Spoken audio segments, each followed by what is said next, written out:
Greetings. I'm speaking to you on Good Friday, April the 10th, 2020. Like most, if not all of you, we are under a shelter-in-place order from our governor. Consequently, I'm speaking from our private home in Cheshire, Connecticut, rather than from the Divinity School.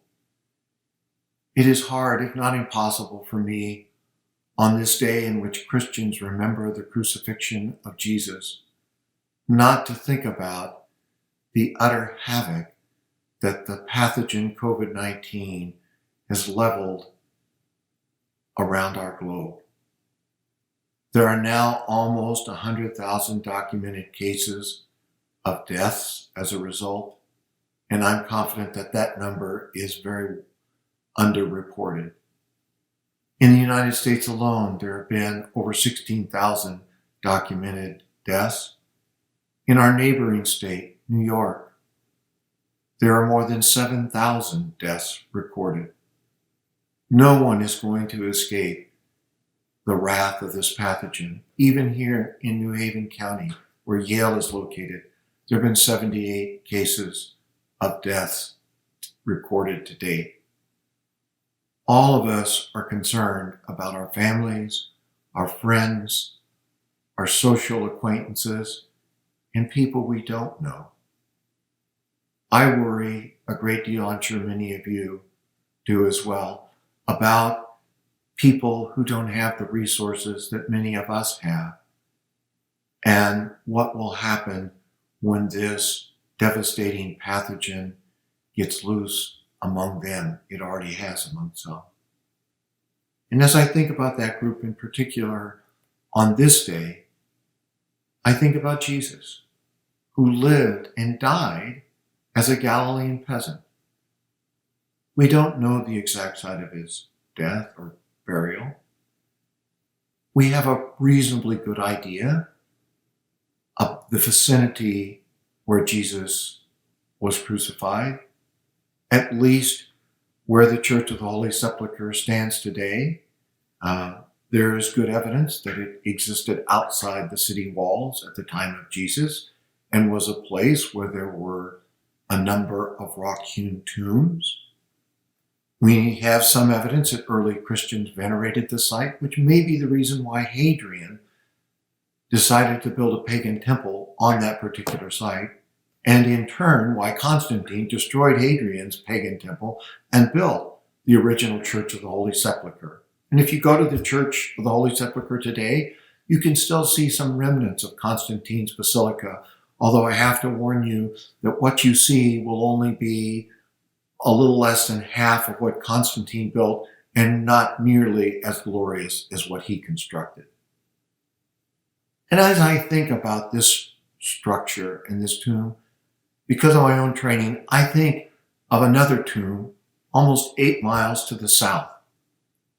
Herod the Great was one of the greatest builders in the ancient world.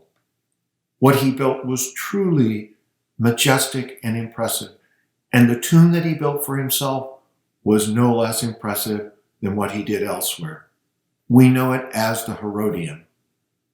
It consists of a conically shaped hill that Herod fortified and then within the center built a lavish palace.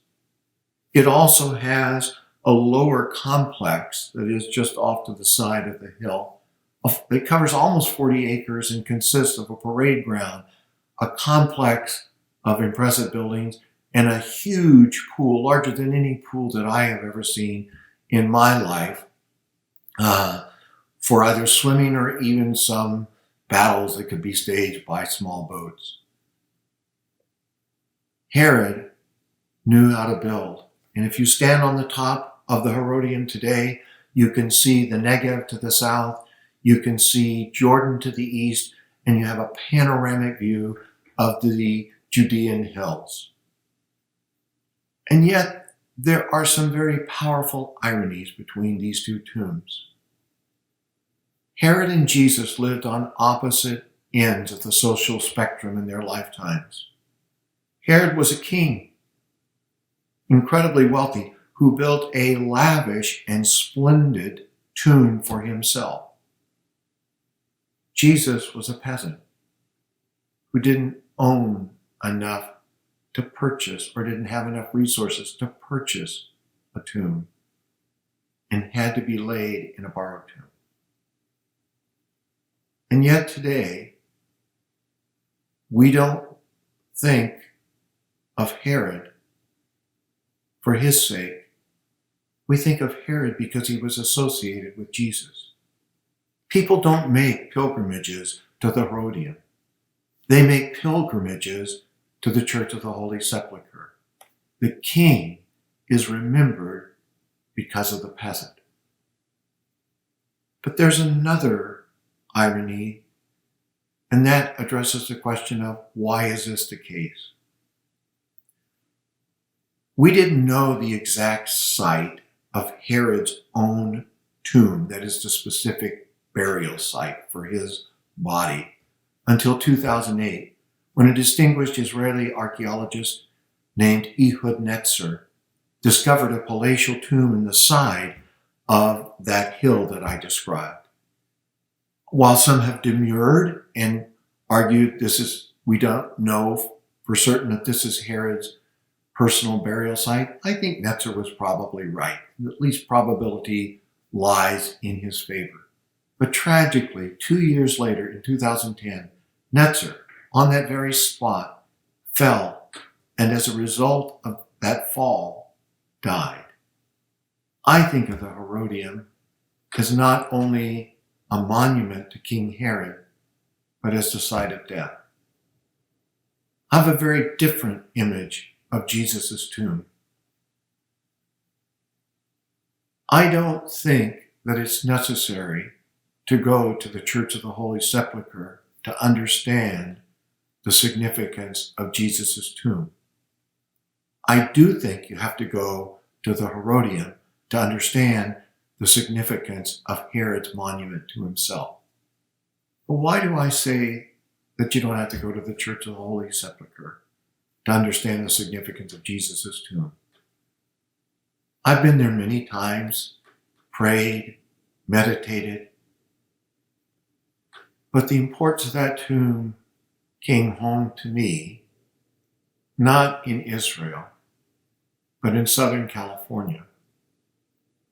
When I stood at a grave and watched a coffin containing the corpse of my mother lowered into the earth. I confess that as I watched the lowering of her coffin, I asked, do I believe that she will be raised? I thought of Jesus' tomb. I thought of the angelic message. He is not here, but has risen. I thought of the arguments for and against the historicity of Jesus' resurrection.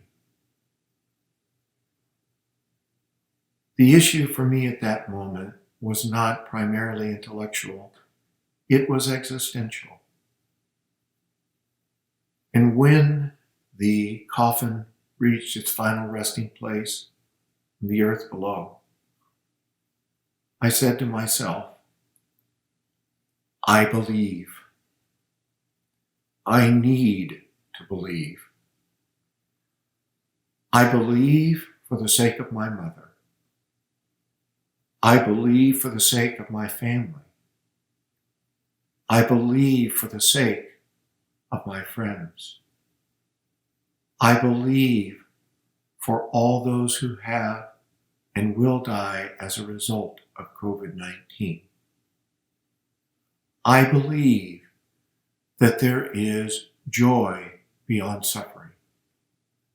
I believe that there is relationship beyond separation.